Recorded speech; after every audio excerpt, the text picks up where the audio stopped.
June the 24th, 2025. Guys, you're looking at information coming out early this morning. It's a little before 7 a.m. here in central Mississippi. But Trump is saying both Israel and Iran has violated the ceasefire terms. That didn't last but a few hours, did it, guys? He says, I'm not happy with Israel.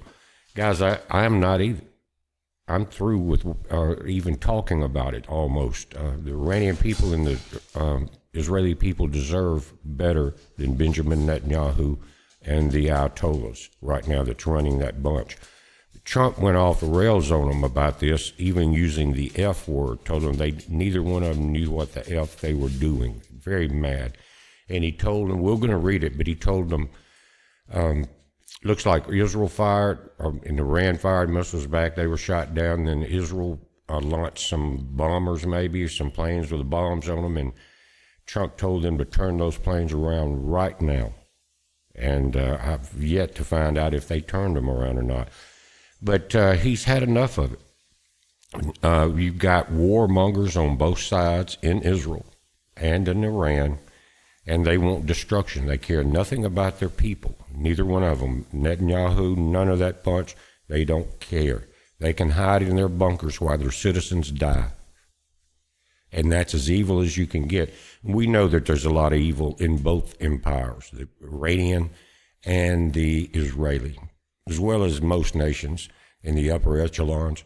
But guys, I don't know what's going to happen here because, you know, we were talking about peace and how that would be very good for the Iranian people, the rest of the world, bringing them into trade and prosperity and peace. You know, that's what we wanted. And, you know, the Bible tells us that won't quite happen. It doesn't say that's what's happening right now.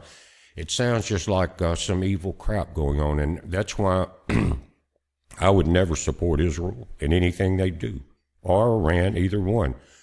But I'm like Trump. I'm tired of hearing about two spoiled brats going tit for tat back and forth while people die.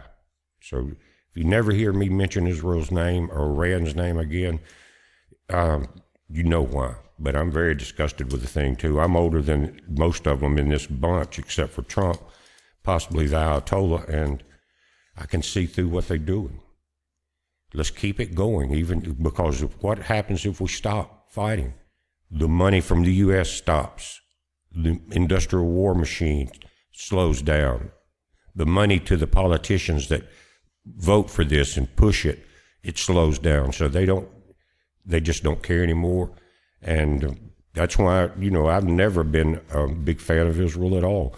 I'm not an Israeli. I'm not an Iranian. I'm an American, and I'm proud of it. And I think we need to focus on this nation and get this crap moved out of here that we're seeing being spread around all the cities. Let's read this. And I heard someone the other day saying that if you're not for Israel, you're not a Christian. And that's about as opposite of a statement as anyone can make as far as the truth. I love Jesus Christ. That is my Savior. Israel has nothing to do with it, okay? Nothing.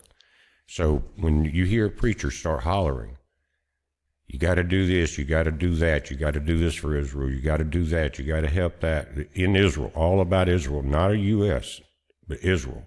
Or you're not a Christian, then you're listening to the wrong person. Because they have a very negative, evil bias towards some very evil people. Who crucified Christ and where? Anyway, allegations Iran launched a barrage of missiles at Israel earlier Tuesday morning, more than 2 hours after the ceasefire began. Tehran has denied it, even as Israel announced a response, has drawn criticism of both parties by President Donald Trump. Sirens sounded in northern Israel and explosions could be heard as Israeli air defenses responded, and commanders said the country will respond with force. Now, Iran is denying this. I guess they both would deny. Neither, again, the leaders want peace. Neither one of those do. Peace does not mean power to them. War means power. Keeping people under their control means power to both Benjamin Netanyahu and the Ayatollah. It says 2 missiles were launched from Iran and they were intercepted. A military official told AFP on conditions, without giving his name now, with the Army saying people could leave shelters around 15 minutes after the first alert. Sounds pretty fishy. Iran's ISNA news agency says reports Iran fired missiles at Israel after the ceasefire took effect were false. Now, Trump has intervened, saying both Israel and Iran violated ceasefire terms with attacks following an early Tuesday deadline to cease hostilities, declaring they both don't know what the F they are doing. He's had it with them. I'm tired of talking about it. Let them fight it out. I don't care. Just leave America out of it and leave our troops out of it. This is what Trump had to say about it on Truth Social. He said, Israel, do not drop those bombs. He knows that something's going on there. Who delivered what? If you do, it is a major violation. Bring your pilots home now. Donald J. Trump, President of the United States, he told them to, if you get over Iran, give them a friendly wing sign and get out of there. Don't drop the bombs. And they're not going to listen. They want to bring both of those characters, the Ayatollah and Netanyahu, want the world into war. Now, this is very interesting. It says Trump is now on his way to Europe for the NATO summit at The Hague after he further expressed disappointment about the continued attacks. He also said Iran's nuclear capabilities are gone. Trump has now declared Israel will act on his instructions. Does Israel have a new king too? Will it be no King's Day in Israel? I don't know.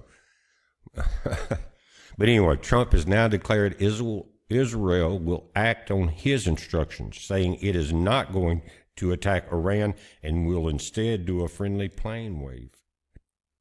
The boss has spoken. They know where their money comes from. That's why they're always begging the U.S. for something. So Netanyahu has been voted out how many times, guys? How many times? And he starts a war or some type of conflict to remain in power. Sounds like something Schumer and that bunch would do, you know. And so, I don't know. Let them slug it out. Let the innocents get out of the way. And I think they ought to put Netanyahu and the Ayatollah in one room with a couple swords and let them get after it. And then whatever happens, happens. And leave the rest of the world out of your stupidity. Like Trump said, do it now. It's a heads up, guys. Be safe.